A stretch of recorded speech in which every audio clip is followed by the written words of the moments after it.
Close your eyes. When I mention the name Cristiano Ronaldo, what do you see? Is it a gravity-defying leap against Juventus, suspended in the air for what felt like an eternity? Is it the 5 gleaming Ballon d'Or trophies, a testament to an era of absolute dominance? Or is it the physique of an invincible god, a machine forged in the fires of obsession, born to conquer, dominate, and trample every human record ever conceived in the history of the sport? Now, erase all of those images. Wipe them completely from your mind, because to touch the truest, most painful, and most profoundly human side of Cristiano Ronaldo, you cannot look at the blinding golden glory of the Champions League. You must look into the darkness. You must look at the moments when the armor cracked, when the machine broke down, and when the god was forced to bleed. Early morning, the 7th of July, 2026. The sweltering heat of the Dallas Stadium in Texas, USA, when Spain's Mikel Merino swung the fatal blade in the 90th minute to finish off Portugal in the round of 16. Thousands of camera lenses immediately pointed straight at one man. The whole world held its collective breath. We were waiting for the tears to burst. We were waiting for the furious anger, the throwing of the captain's armband, the destructive outburst of a man who refuses to accept defeat. We had seen it before. But no. There were no tears this time. That magnificent machine just stood there in the center of the pitch. He took a deep breath, smiled a small, relieved, almost heartbreaking smile, closed his eyes, and looked up at the vast North American sky. That was not the smile of a winner. That was the smile of a man who had finally drained his very last drop of blood for a dream that he suddenly realized would never, ever come true. 6 World Cups, 20 grueling years of international warfare. Thousands of minutes plowing the pitch, hundreds of shots, millions of expectations, and the final result?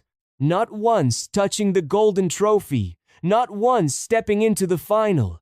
How did this happen? How did the player, with the most insane, borderline psychopathic desire to win in human history, become the greatest failure in the sport's most prestigious arena? Welcome to the silent pitch. Today, we are not just analyzing a football career. We are dissecting a modern Greek tragedy, a story about the sheer size of the human ego, the terrifying limitations of the physical body, and a desperate, agonizing battle against the absolute cruelty of time. To truly grasp the bizarre serenity of that 2026 summer in Dallas, you cannot start at the end. You must turn back the clock. You must go back to a time before the muscles, before the branding, before the billionaire status. We must go back to the summer of 2004, and then to 2006. That is when the seed of this magnificent tragedy began to sprout. In 2004, a 19-year-old Cristiano Ronaldo wept bitterly on the pitch in Lisbon after Greece shocked Portugal in the European Championship final. Those were the tears of a child whose toy had been snatched away. He believed he was destined for greatness immediately. 2 years later, at the 2006 World Cup in Germany, Cristiano Ronaldo was 21 years old. He wasn't yet the muscular god of war we know today. He was a skinny, agile number 7 with frosted tips in his hair. He played a flashy, overly complicated style full of stepovers that often frustrated his own teammates. But he carried something else. The blinding, brilliant arrogance of youth. Back then, Ronaldo didn't have to carry the weight of the nation. He was shielded by a magnificent, golden generation of Portuguese football. Luis Figo, Deco, Rui Costa, Pauleta.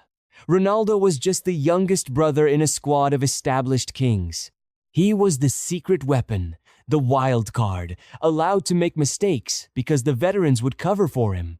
And perhaps that perfect, incubated protection planted a fatal illusion in Ronaldo's developing mind. Portugal marched straight to the semi-finals that year. Ronaldo didn't seem to care about the immense pressure of the World Cup. He treated it like a playground. Remember the infamous quarter-final against England? The English media had hyped it as a battle of generations. When Wayne Rooney, his Manchester United teammate, stomped on Ricardo Carvalho. It was the 21-year-old Ronaldo who sprinted 40 yards to scream in the referee's face, demanding a red card. When Rooney was sent off, the cameras caught a moment that would define Ronaldo's early career. He turned to the Portuguese bench and gave a slow, cheeky, deliberate wink. That single wink made him public enemy number one in England. Effigies of him were hung outside pubs in London. But Ronaldo? He just gave a half smile. He fed on the hatred. He believed the world was a stage built entirely for his performance.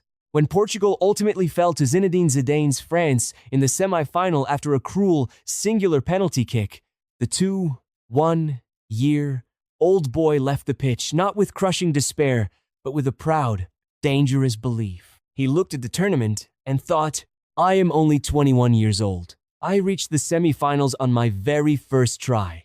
I have at least 3, maybe 4 more World Cups ahead of me. Surely, this is easy. This trophy will be mine sooner or later. That was the sweetest, most intoxicating lie of youth. When we are young, we always think time is an infinite resource. Ronaldo didn't know, he couldn't possibly have known, that summer night in Munich was the closest he would ever get to the golden trophy for the rest of his natural life. 4 years is an eternity in football. By the time the 2010 World Cup in South Africa rolled around, the landscape of the sport and Cristiano Ronaldo's place within it had violently shifted. The 21-year-old boy had evolved into the most expensive football player on the planet, having just completed a record-breaking transfer to Real Madrid. But back home in Portugal, the landscape was bleak. The golden generation was gone. Luis Figo had retired. Deco had stepped back, his body failing him. The immense, crushing weight of an entire nation now crashed down squarely on Ronaldo's shoulders. The transition was symbolized by the tightening of the captain's armband around his bicep. He was no longer the wild card. He was the entire system. But international football was about to teach Cristiano Ronaldo a ruthless, unforgiving lesson in economics and genetics. At a club like Real Madrid, if you need a world-class midfielder to provide assists, the president simply writes a check for 50 million euros. If you need a tactical genius at left back, you buy one. You can mathematically construct a team to serve your superstar. On the national team, you cannot buy anyone. You are a prisoner of your country's current generation. You must fight with whatever your soil produces. And in 2010, the Portuguese soil had produced a generation of hard-working but offensively limited players. Worse still was the manager.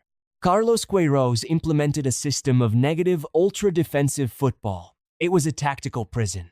The strategy was simple. Defend with 9 men and pray that Ronaldo does something magical by himself. In South Africa, Ronaldo was completely isolated.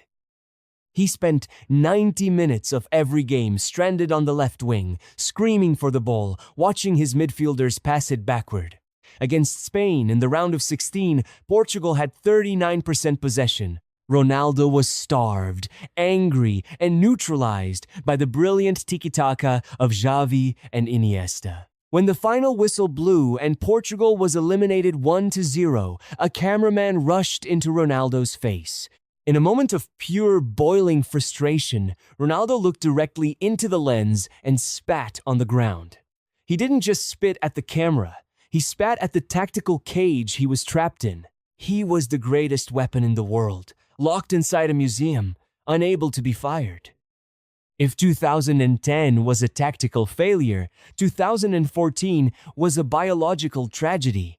The World Cup in Brazil was supposed to be his coronation. This was supposed to be the stage where he finally claimed the throne of the greatest of all time. He had just won the Ballon d'Or, breaking Lionel Messi's 4-year streak. He had just dragged Real Madrid to La Decima, their historic 10th Champions League title, scoring a record 17 goals in the campaign. He was 29 years old, the absolute, terrifying peak of his physical and technical powers. A biological masterpiece. But the human body? No matter how much you train it, no matter how much ice you sit in, is not a perpetual motion machine. Tendons fray. Cartilage wears down.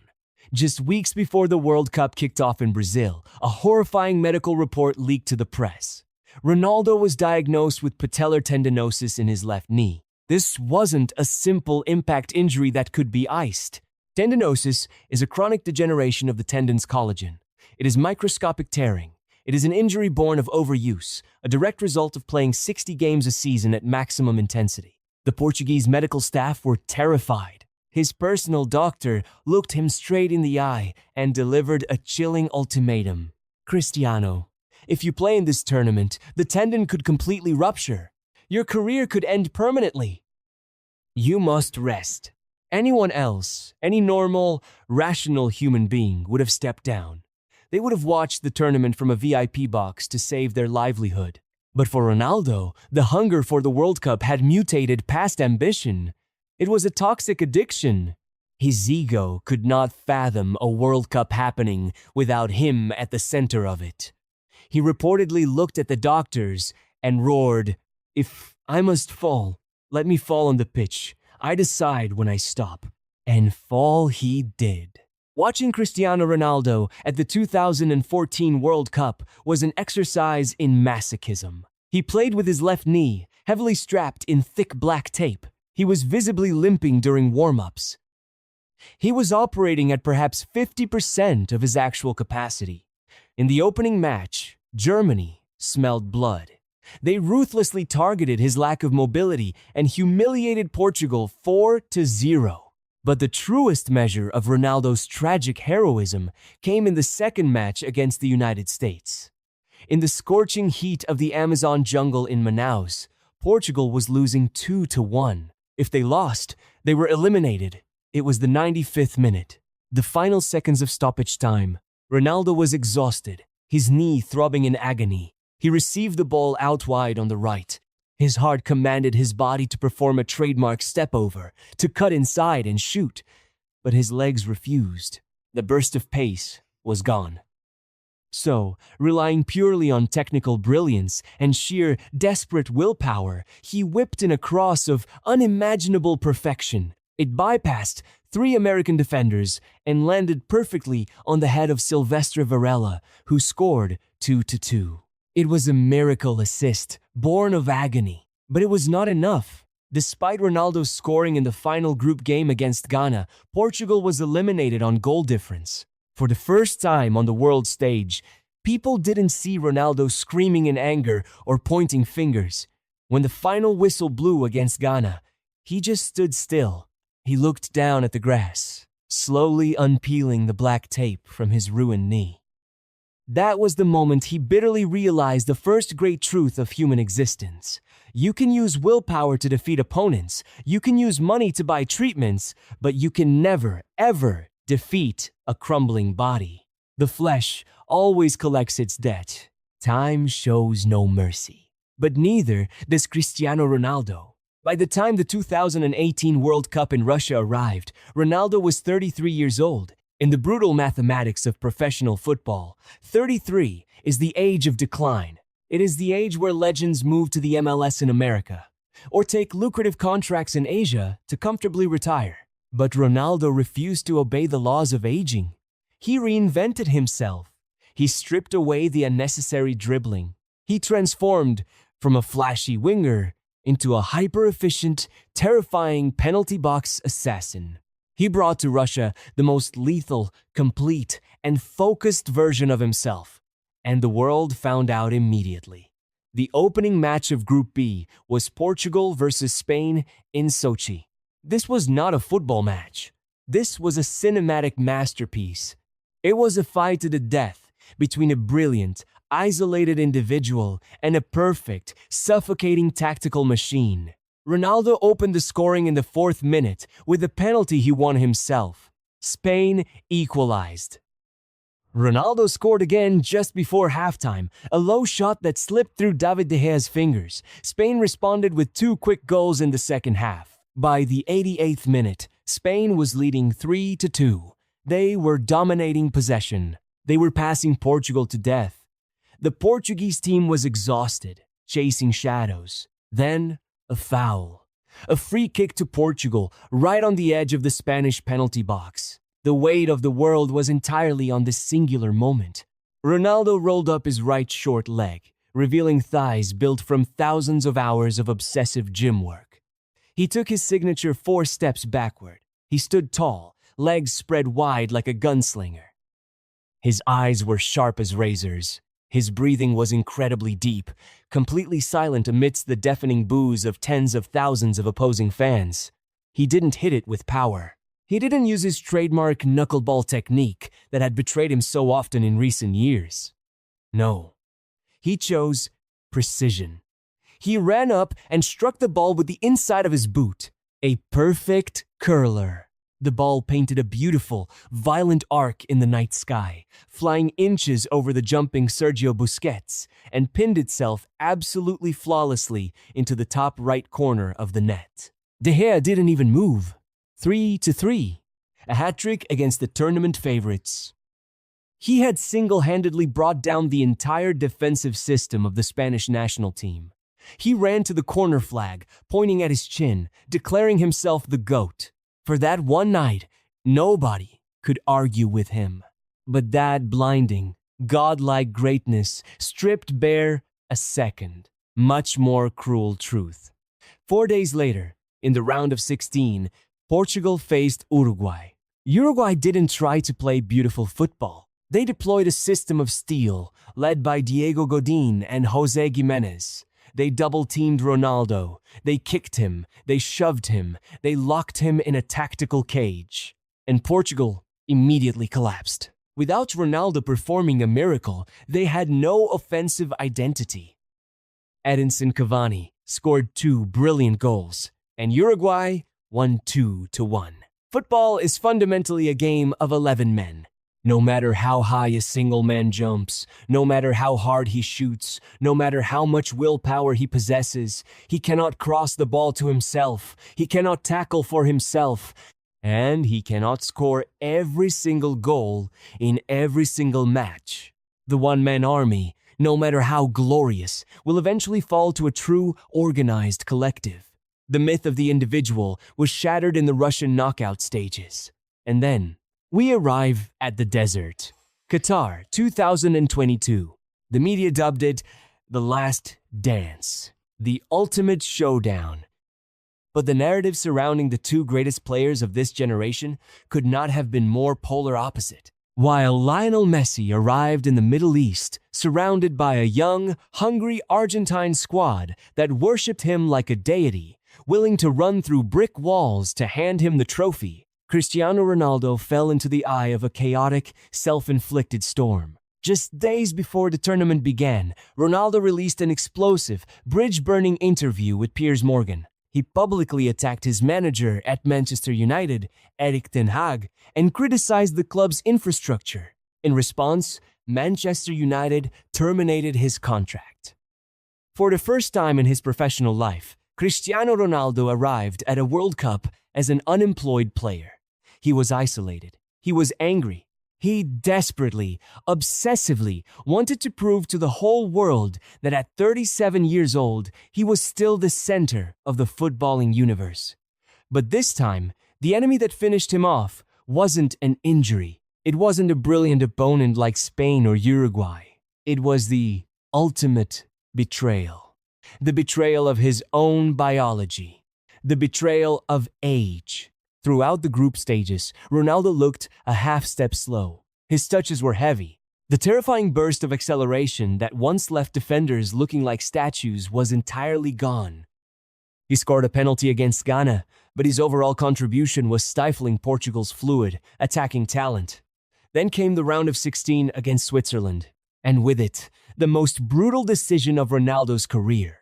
Fernando Santos, the manager who had known Ronaldo since he was a teenager, the man who had always built the team around him, made the cruelest, bravest choice possible. He dropped Cristiano Ronaldo to the bench. For the first time in over a decade, at a major international tournament, Ronaldo was not on the pitch when the referee blew the whistle. The cameras spent more time focused on his face on the bench than on the players on the field. But what made the wound fatal was what happened next. Painfully, agonizingly for Ronaldo's ego. The 2-1-year-old boy who replaced him, Gonzalo Ramos, played the game of his life. Ramos scored a brilliant hat-trick. Portugal looked faster, more dynamic, and utterly lethal without their talisman. They demolished Switzerland 6-1. The massive, continent-sized ego of Cristiano Ronaldo was deeply, perhaps irreparably wounded. Sitting on that bench, listening to the crowd cheer for another man wearing his nation's shirt, he had to face the most brutal reality of a professional athlete's life. This team, my team, no longer needs me to win. But the illusion of Portugal's dominance faded as quickly as it appeared. In the quarterfinals, they ran into a wall of absolute defensive steel named Morocco. Morocco scored early and then defended for their lives. Portugal was completely deadlocked. Ramos was neutralized. The dynamic attack vanished. In the 51st minute, Fernando Santos looked down the bench and called upon Ronaldo as a final, desperate roll of the dice. The stadium erupted when he stepped onto the pitch, but passion cannot reverse time. In the 91st minute, the moment finally arrived. A ball was played over the top. Ronaldo broke away from the defense. He was one-on-one with the goalkeeper. For 20 years, in that exact situation, you could bet your house that the net was about to bulge. He could have scored that goal with his eyes closed. He struck the ball with his right foot. But at 37, the snap in his ankle, the pure, violent power that used to define his finishing, was gone. The shot lacked sting. It lacked magic. Moroccan goalkeeper Yassine Bounou got down and saved it easily. The magic had truly dried up. When the final whistle blew, Moroccan players collapsed in tears of joy, making history for Africa. But the cameras only cared about one man. Ronaldo didn't stay on the pitch to console his teammates. He didn't shake hands with the victors. He turned around and walked away. He walked down the dark tunnel of the Al Thumama Stadium, completely alone. The moment he raised his hand to hide his face, the moment his shoulders shook with uncontrollable sobbing tears, was the most agonizing admission in football history. It was a football god, finally breaking down and admitting that he had lost the war against fate. If the story had ended in the dark tunnels of Qatar, it would have been a tragedy of pure despair. But fate wouldn't let him stop there. A man built on obsession does not know how to quit on a failure. 4 years later, 2026. At the incomprehensible age of 41, Cristiano Ronaldo arrived in North America for an unprecedented, record-shattering 6th World Cup. He was playing his club football in Saudi Arabia. He was no longer considered the best player in the world. But this time, he brought something entirely different to the camp. A completely different mindset. There was no more anger. There was no more pointing fingers at teammates. There was no more rebellious ego demanding every free kick and every penalty. He accepted a role as a mentor, a part-time starter, a spiritual leader. Before the knockout stage began, he stood before a massive crowd of international media lenses. His face was lined with age, but his eyes were remarkably calm. He stated, plainly and without drama, "This will be my last World Cup. There is no tomorrow after this. But I want you to know, no matter what happens this week, I will leave this stage with a completely clear conscience. Not 100%, but 1,000%. And he backed up those words. He gave his very last drops of sweat to the cause. He went down in human history as the only person to appear and score in 6 different World Cup tournaments. A glimmer of hope was rekindled in the group stages. Maybe, just maybe, the footballing gods were setting up a miracle goodbye. But the cruelty of football is that it does not care about fairy tales. Early morning, July 7th, the scorching turf of Dallas, Texas, Portugal clashed with their eternal rivals, Spain, in the round of 16. For 90 grueling minutes, Ronaldo ran on the absolute last fumes of his legendary career.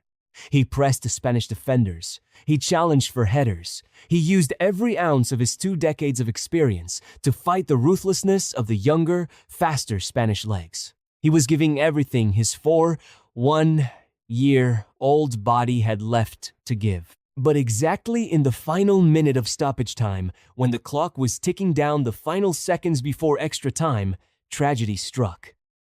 A cross came into the Portuguese box, and Mikel Merino rose high to swing a fatal blade, heading the ball into the net to decide the match, 1-0 for Spain. The final whistle blew a minute later. This time, there was no sprinting for the dark tunnel. There was no pushing away, cameraman. There were no bitter sobbing tears like in Qatar 4 years ago. He didn't turn his back on the pitch. That great machine stood there, right in the middle of the stadium. He looked at his exhausted teammates. He looked at the celebrating Spanish players. He looked up at the stands filled with millions of flashing lights, and he smiled. It was the smile of a man who had finally made peace with his own mortality. So, we must ask the ultimate question. Is Cristiano Ronaldo a failure at the World Cup?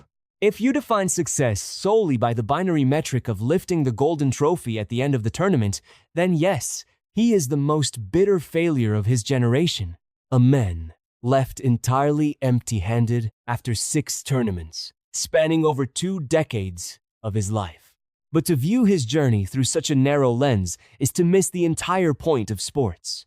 It is this ultimate failure that carves a legacy far more magnificent, far more relatable, and far more human than any title ever could.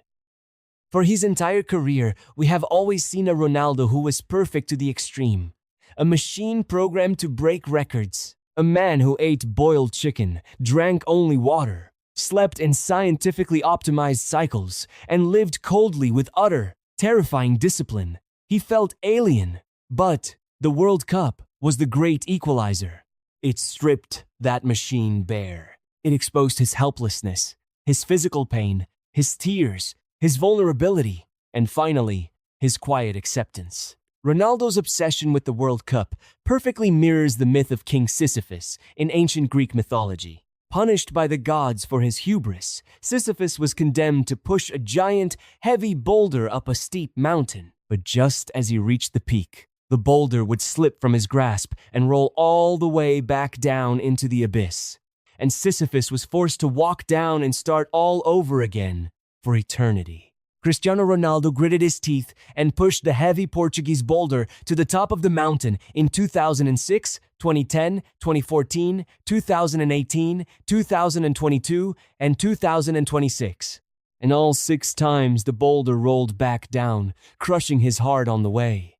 He will never have a fairy tale ending. There will be no historic, globally broadcast photo of him lifting the golden trophy while wearing a ceremonial robe. But humanity will forever remember his desperate hunger.